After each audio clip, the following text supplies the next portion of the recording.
Every crime leaves behind evidence. Every victim leaves behind an echo. Some cases are solved within days, others linger for years, decades, or even a lifetime. On this channel, we examine the clues, the timeline, the witness accounts, and the unanswered questions surrounding some of the most compelling mysteries, disappearances, and criminal investigations. From cold cases that refuse to be forgotten to mysteries that continue to haunt communities, we follow the evidence and listen to the echoes left behind. Because every missing person has a story, every victim deserves to be remembered, and every unanswered question deserves another look.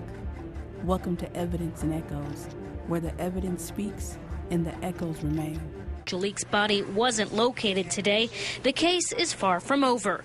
Stephen Kerr, Jalik's adoptive father, is still the only person of interest. Police say he still isn't cooperating with the investigation. They have nothing to hide. They don't need to hide behind an attorney. Come see me one-on-one. We'll talk about the case. Simple as that. As frustrated as Bell says he is, Jalik's adoptive grandmother is even more so. Barbara really wakes up every morning on the day of a search thinking she'll soon have answers. I get myself so hopeful that it is, sad when as much as law enforcement and the forest rangers have searched and done their best, they just as yet haven't found my grandchild. Tips continue to come in, some credible, some not. So loved ones and law enforcement aren't the only ones wondering what happened to Jalik. The boy, who would now be 15, has been missing for 34 months and 1 day. At what point do you stop, if ever? When we find Jalik. He disappeared, but he is somewhere. He has to be somewhere. There's no way that poof and he's gone. He was born, he lived, he's somewhere. Jaliek Rainwalker was born on August 2, 1995 in Greenwich, New York. His mother was a prostitute who struggled with crack addiction and alcoholism, and Jalik was born with fetal alcohol syndrome. Not long after he was born, he entered the foster care system. Eventually, he was adopted at the age of 3 by Larry and Jody Schoen. The family later learned that Jalik had reactive attachment disorder, also known as RAD. RAD. RAD can develop when a child's need for love, affection, comfort, and stability isn't met. As a result, some children have difficulty forming healthy emotional attachments and can struggle with anger and aggression. As time passed, Jalik's behavior became more violent, and after 4 years, the Schoens felt that they needed a break because they feared for the safety of their other children. Eventually, they withdrew from the adoption process. Now, I can't imagine how heartbreaking that must have been for Jalik. Imagine being that young and feeling as though nobody wants you. That poor baby never really had a chance. At around 7 years old, Jalik was placed with Stephen Kerr and Jocelyn McDonald. The couple already had children of their own, and in 2004, they officially adopted Jalik and another foster child. After the adoption, the children took the last name Rainwater. The family built a small house in the rural Washington County outside of Albany, New York. Now, when I tell you these living conditions were rough, I mean rough. The house reportedly had no electricity, no running water. They had to pump water themselves, and everyone had to use an outhouse for the bathroom.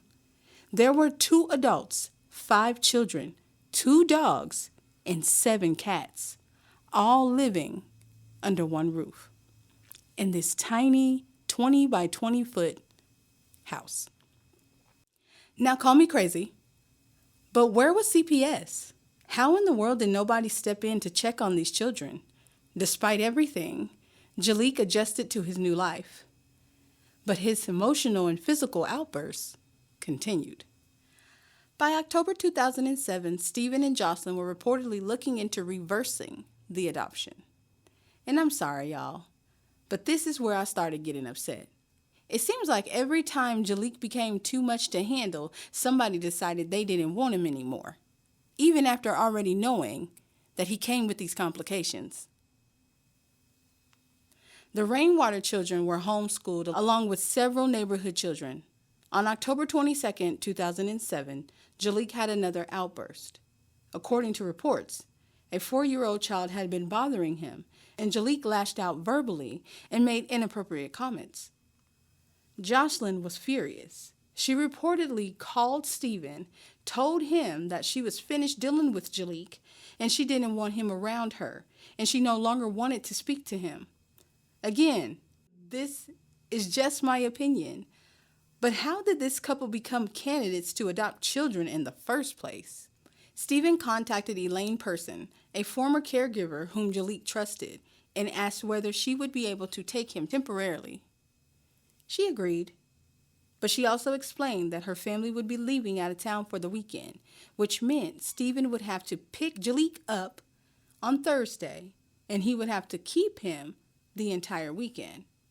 While staying with Elaine, Jalik opened up about his life. He talked about not having a television, bathing only once every week or two, and using the outhouse. Elaine asked him how he felt about everything, and he told her that he was okay. I mean, honestly, what could this baby do about that? He was just a little boy trying to make the best of the situation. And I'm sorry, y'all, but I would have reported this to CPS immediately. When Thursday arrived, Jalik happily said goodbye to Elaine because he believed he would be returning the following week. Little did he know that would be the last time he would see Elaine. On the evening of November the 1st, 2007, Stephen picked up Jalik and took him to eat dinner at the Red Robin restaurant in Latham, New York. This would be the last confirmed sighting of Jaliek Rainwalker. After dinner, they drove to Stephen's parents' house because Stephen's parents were out of town. According to Stephen, he told Jalik to go upstairs and go to sleep as soon as they got in the home. The following morning, Stephen claimed that Jalik was gone. He also claimed that he found a note that read, "Dear everybody, I'm sorry for everything. I won't be a bother anymore. Goodbye, Jalik."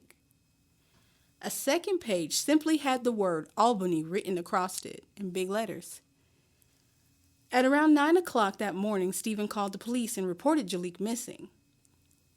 According to Stephen, Jalik was wearing a yellow fleece pullover, blue jeans, and black high-top sneakers.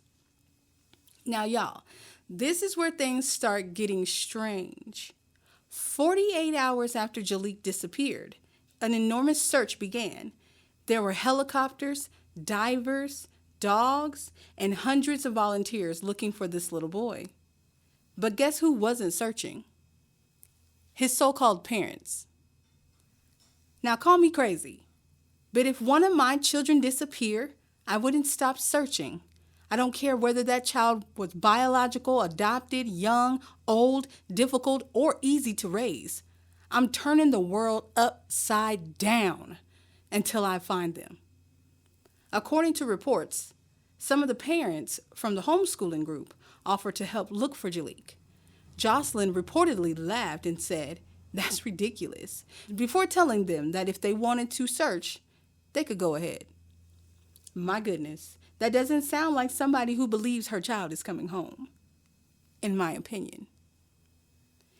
Things become even more suspicious when Stephen and Jocelyn suddenly stop cooperating with investigators. Jocelyn allegedly told her own mother that if one of the other children had disappeared, she would search for them. But because it was Jalik, she wasn't going to. Can you imagine hearing something like that? Shame on her. And honestly, I still worry about the children who remain in their care. Investigators also discovered that Stephen and Jocelyn had been receiving thousands of dollars every month to care for children with special needs. Even after Jalik disappeared, the payments reportedly continued. Now, y'all, things are about to get even stranger. Just when this case couldn't get any worse, several media outlets in Albany area received anonymous letters claiming that Jalik was still alive. According to Greenwich and Cambridge Police Chief George Bell, every one of those letters was postmarked in Westchester County on January 28, 2008. The letters were immediately turned over to the New York Police and the FBI, so investigators could examine them. The letters all contained the same message. Jalik, still alive. needed a foot soldier for this war on drugs. Picked him up. Route 40. Post 30. He's okay. No fake. Now, when I read that, I thought, what in the world is going on here? This letter went on to ask several questions, including one that read, "My cat named Diamond." Yes, that's exactly how it was written. Elaine Person, the foster parent who had cared for Jalik shortly before he disappeared, confirmed that Jalik did in fact have a cat named Diamond. However, she also said that none of the questions in the letter seemed particularly important. Elaine didn't believe the letter was genuine. She said the grammar was all over the place. She felt that if someone truly knew where Jalik was, they wouldn't have hidden behind an anonymous letter. In fact, Elaine believed the letter was intended to distract investigators from Stephen Kerr, the last person known to have had Jalik alive. Now call me crazy, but that's definitely something to think about. Police even seized a computer belonging to Stephen's father, but investigators were never able to determine who typed the letter. Months later, Jocelyn's mother, Barbara Riley, decided to search the family's cabin herself. And what did she find? Jalik's yellow fleece jacket. Wait a minute. Wasn't that the same jacket Stephen said Jalik was wearing when he disappeared? That discovery immediately raised more questions. Investigators also discovered that the note Stephen found looked remarkably similar to a previous writing assignment Jalik had completed. Now, I'm not saying anybody forced him to write that note, but investigators certainly thought the similarities were suspicious. 5 months later, investigators reviewed surveillance footage from a local bank. The footage showed a gold van that looked remarkably similar to Stephen's van driving through the area shortly after midnight. The police couldn't prove that it was Stephen's vehicle. But what are the odds? Same color, same make, same model, same night. Stephen refused to comment. In May 2008, Greenwich Police Chief George Bell publicly named Stephen Carr as a person of interest in Jalik's disappearance. Years later, the FBI and the New York State Police officially reclassified the case as a probable homicide. The 12-year-old was last seen with his father, Stephen Kerr, having dinner at a restaurant in Latham. The next day, he was reported missing. Investigators say there is no indication or evidence that Jalik ran away. They believe he was killed. In the days following his son's disappearance, Stephen Kerr said this. I believe deep in my soul that my son Jalik is alive and safe somewhere. But weeks later, he moved his family to Vermont and stopped cooperating with police. If you did nothing wrong, if you have nothing to hide, why don't you cooperate with law enforcement to help find your son? The Cambridge police chief stopped short of calling Kerr an official suspect. I'm hoping that after the 5 years that they'll be able to come and answer some questions. Police have found the jacket that Jalik was reported to have been wearing the day he disappeared, but they won't say where or when they located it. CBS 6 has also learned that cadaver dogs were brought in to search a building in Troy on Tuesday. This is not a cold case. The leads have been coming in. We're at 500 and some odd leads in this case. This is just something that came up recently that we felt we had to thoroughly investigate. While the questions continue about what happened to Jalik, his grandparents, who no longer have contact with their daughter, son-in-law, or other grandkids, hope that someone will come forward with new information. Jalik's grandparents have decorated this holiday tree for him here in Greenwich, and they say, well, all of the holidays have been difficult since he's been gone. This one will be the hardest. We drove by cemeteries, and my heart was breaking because there are markers for people. There's no marker for our grandson. We just want a marker. We want to know where he is and what happened to him. In Cambridge, Jennifer Lukey, CBS 6 News. To this day, nobody knows what happened to Jaliek Rainwalker. Some people believe he ran away. Others believe somebody out there knows exactly what happened. As for me, I have my suspicion. But one thing that I know for sure is that Jaliek deserves so much better than what life gave him. Now, y'all, while reading through everything in this case, I have a lot of questions. Question number 1.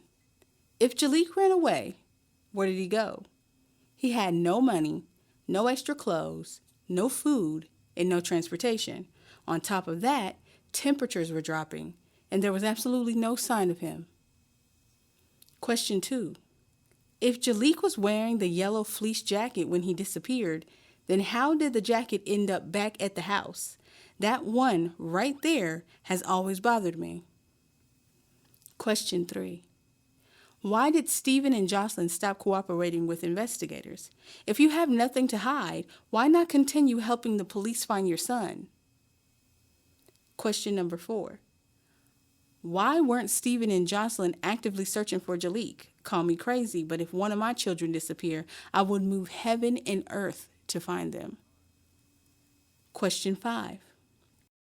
Who typed the anonymous letter? Was it someone trying to help investigators, or was it somebody trying to send them in the wrong direction? Question number 6. Why did the letter contain details that only someone close to Jalik would have known? Now, I'm not accusing anybody of anything, but that's a question I feel like Stephen could answer. Question number 7. Why was Stephen's father unwilling to let investigators search the house immediately? That's another detail that doesn't sit right with me. And here's another question. Why didn't investigators get a search warrant? Question number 8. Why did the note look so much like a school apology assignment Jalik had written before he disappeared? Was it simply a coincidence, or was there more to the story? Question number 9. Why was the gold van seen driving through the area around the time Jalik disappeared? Again, maybe it's just a coincidence, or maybe it isn't. You tell us, Stephen.